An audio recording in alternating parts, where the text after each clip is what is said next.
Caroline Gaye, bonjour. Bonjour Quentin. Quel est le défaut que vous ne supportez pas chez vos collègues, chez vos collaborateurs ou chez vos amis d'ailleurs, un défaut vraiment rédhibitoire? Le manque de transparence, de ne pas pouvoir assumer ses erreurs. Je pense que j'étais dans la culture anglo-saxonne. Je trouve qu'ils sont très forts, c'est de pouvoir reconnaître, bon, on s'est trompé. Quand on se trompe, c'est plus facile de corriger pour la suite. Et c'est un défaut que vous croisez fréquemment ou, ou pas trop? Je trouve que dans le monde de l'entreprise, c'est très important de pouvoir dire, là, on s'est trompé. Et de bien comprendre pourquoi, parce que comme ça, on peut corriger. Et donc, c'est vrai que ça demande un certain courage.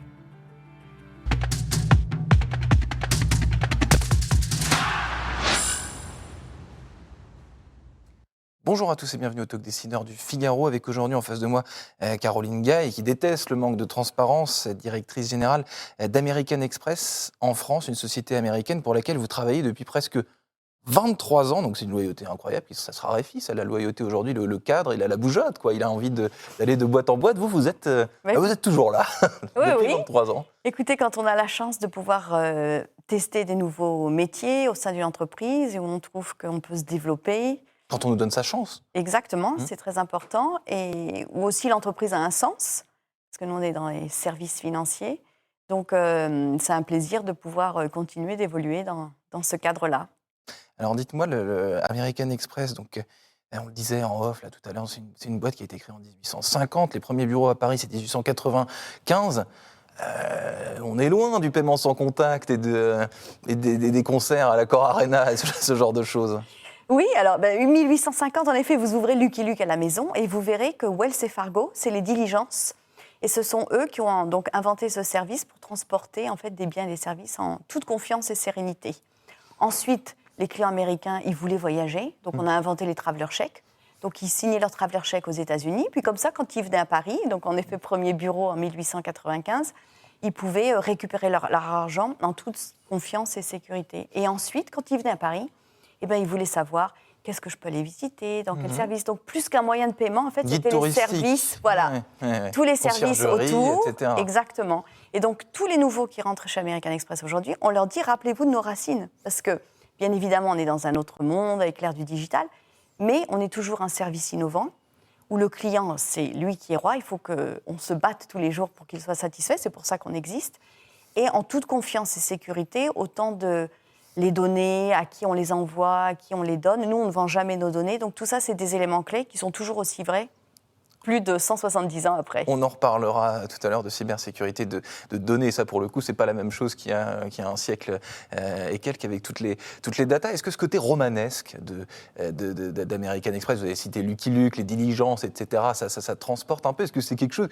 qui vous plaît, vous, dans votre métier? L'idée de travailler dans une société qui a des décennies, plus d'un siècle, est-ce que ça vous plaît de relativiser, de prendre du recul et de vous dire, il y a 100 ans, il se passait ça, aujourd'hui, il se passe plus ou moins la même chose, en fait, finalement? Oui, je pense que ce qui est fort chez American Express, et c'est pour ça que c'est quand même une marque très forte et reconnue quand on fait les marques les plus fortes dans le monde, c'est justement cet ADN.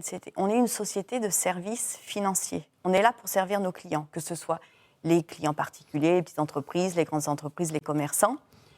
Et ça reste vrai 170 ans après. On est là vraiment pour satisfaire nos clients.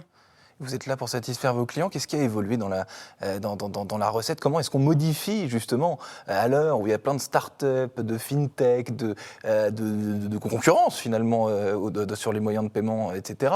Comment est-ce que vous parvenez à innover tout en gardant ce socle historique qu'on vient un peu de décrire? Parce que c'est pas évident de respecter la tradition et en même temps Oui, on vient de recevoir le prix numéro 1 aux États-Unis, d'ailleurs, pour les Top Innovative Company, donc on en est très fiers. Alors c'est un mélange de deux choses, c'est-à-dire que nous on est très ouverts sur le monde des startups, donc on investit, on en achète. Quand on est tout à fait humble, il y a des choses que les startups savent mieux faire qu'eux, donc au contraire on fait des partenariats avec eux. Et en même temps, toutes nos équipes, comme on a une culture très forte du service aux clients, on fait énormément de feedback, on fait énormément d'études sur ce que nos clients veulent et on s'adapte sans arrêt aux besoins des clients. Et c'est pour ça qu'au cours des différentes années, on a pu se transformer tout en restant fidèles à nos racines. Et à vos clients qui ont quel âge? Est-ce que justement, vous me disiez, on fait des partenariats avec des startups, est-ce que cette humilité que vous avez décrite et cette envie de ne pas rester sur vos positions, mais au contraire de collaborer avec d'autres sociétés. Est-ce que c'est une façon de toucher les jeunes parce qu'on a tendance à se dire que les jeunes start-up, c'est caricatural, mais faire des trucs à la mode et American Express, c'est papa qui a ça, enfin je ne sais pas. C'est une image, et surtout en France particulièrement, qu'on a eue par le passé. Il faut savoir, là on a publié nos résultats pour 2022, donc Amex est en très forte croissance dans le monde, on a fait plus de 25% sur notre revenu, notre chiffre d'affaires, on a acquis plus de 12 millions de nouveaux porteurs de cartes, et 60% d'entre eux sont des millennials ou des Gen Z. Ça c'est dans le monde. En France on est à 40%. Donc en fait cette image qu'on peut avoir du passé, elle change énormément parce que justement en France, on a des produits, si on prend les cartes pour les particuliers, sur lequel on ajoute sans arrêt de la valeur. Nous, on est ouvert 24 heures sur 24, 7 jours sur 7. Et donc, ces millénials et ces Gen Z, ils voient cette valeur. Là, on vient, par exemple, dans notre carte Gold, de lancer l'abonnement avec Amazon. On a Amazon Prime gratuitement. On fait des concerts, on fait des services, on fait des expériences. Et tout ça, ça nous permet d'attirer des nouvelles clientèles. Donc, les jeunes, vous avez parlé de la carte, la sacro-sainte carte. Est-ce que la carte physique, parce que maintenant, de plus en plus de monde paye avec son smartphone, est-ce que la carte physique, la carte bancaire, la carte de paiement a un avenir selon vous? Alors, nous, selon les pays où on est, parce qu'on est dans plus de 198 pays, il y a des pays où la carte, vous partez au Japon, en Corée, etc., la carte n'est plus là, en fait, c'est dématérialisé. Okay. Mais en fait, ce n'est pas un problème pour nous, puisque nous, on est bien plus qu'un moyen de paiement. Nous, c'est vraiment tous les services qu'on offre autour. Et donc, qu'il y ait une carte physique ou pas physique, en France, elle a encore un petit peu d'avenir, même si le paiement sans contact, le paiement mobile, on est dans Apple Pay, etc., continue de se développer. Ce qui est important pour nous, c'est les services qu'il y a autour. Et tant qu'on pourra démontrer à nos clients, et c'est ce qui marche plutôt bien, qu'ils ont raison, parce que c'est un choix en France de prendre une carte Amex. Pourquoi je vais payer une cotisation? Parce que je vois une valeur et parce que ça va apporter quelque chose. Et donc ce choix-là, en fait, on va essayer de le démontrer tous les jours de façon plus importante avec toutes les expériences qu'on va pouvoir apporter. Il y a quelque chose qui est intéressant aussi chez vous, c'est sur le pan de la relation client. Vous avez, je crois, un numéro auquel on peut appeler à peu près tout le temps et on n'attend presque jamais.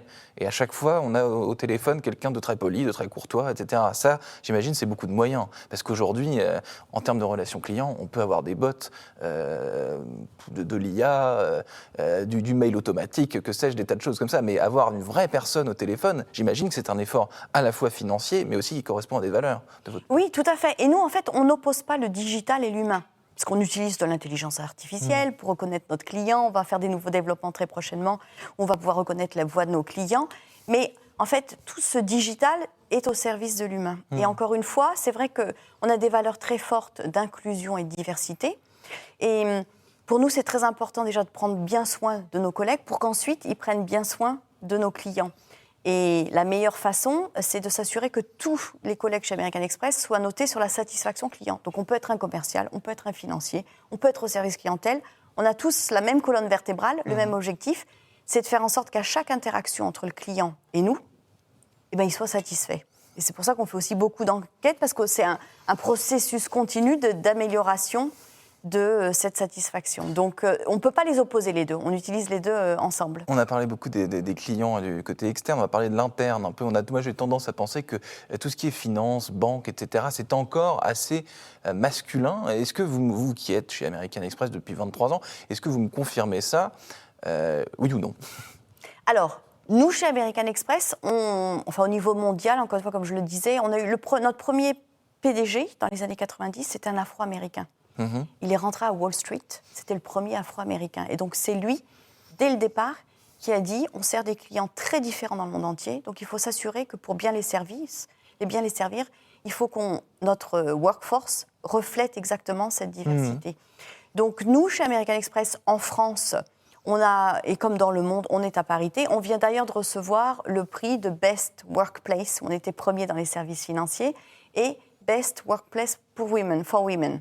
En France, où on a à peu près 9 collaboratrices sur 10 qui déclarent qu'il fait bon travail chez Amex et qu'on a bien l'équilibre. Donc, c'est des choses très importantes. On a plein d'outils qu'on utilise pour s'assurer qu'on ait cette parité. Et vous, à titre personnel, vous n'avez jamais, en 23 ans chez Amex, jamais vous vous êtes dit, tiens là, c'est parce que je suis une femme, on m'empêche de monter. Ou, à aucun moment vous vous êtes senti dévalorisé, on vous a privé de quelque chose parce que vous êtes une femme, quoi. Non, alors pas chez American Express, parce qu'encore une fois, on a des valeurs très fortes. Peut-être un exemple, nous, dans le mode d'évaluation de chacun des collaborateurs, depuis que je suis rentrée chez Amex, donc depuis plus de 20 ans, on est mesuré sur notre G, c'est nos goals, nos objectifs, ce qu'on fait, et sur le L, le leadership. Et donc, c'est comment on le fait, comment on s'assure que tout le monde a la place de parler, comment on emmène les équipes. Et c'est les notes qu'on a sur ce G et sur ce L, sur ces deux éléments, qui va déclencher la rémunération, qui va déclencher les augmentations, les promotions, etc. Donc, on attache beaucoup d'importance sur ce qu'on fait, nos résultats, mais comment on les fait.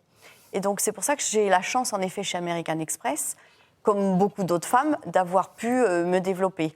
C'est vrai que dans le monde bancaire, c'est un peu différent. Ça se féminise. En France, quand je suis arrivée, c'était extrêmement masculin. Donc ça change. Donc ça change. Dans le monde financier, ça a changé. Il y a autre chose qui change, Caroline Gaye, c'est les données. À l'époque, on transférait l'argent en diligence, il n'y avait pas de data, il n'y avait pas de big data et de smartphone, etc. Aujourd'hui, la cybersécurité, j'imagine que ça fait partie de vos chantiers numéro 1, quoi. Oui, c'est très important parce que, comme je le disais, nous, on a la confiance de nos clients. On ne vend jamais nos données. Donc, lorsque le client il vient chez American Express, ensuite, on va tout faire pour le protéger et c'est une des valeurs très fortes. Donc, on ne va jamais vendre, donc, comme je le disais, les données, et on va s'assurer qu'on les protège de façon... voilà. Donc c'est un gros chantier, en effet, de gros investissements pour s'assurer de cette sécurité des données. De gros investissements, y compris en matière de recrutement.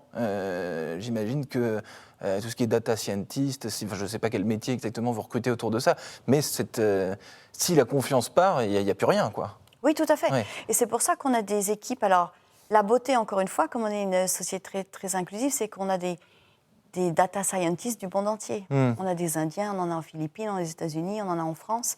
Et donc, c'est ensemble qui construisent les modèles pour s'assurer que, voilà, on utilise les données à bon escient, toujours dans le souci de cette protection du consommateur. Et il y a des pays dans lesquels, dernière question, il nous reste à peine 30 secondes, il y a des pays dans lesquels les données sont moins en sécurité, entre guillemets, pas chez vous, mais dans l'absolu.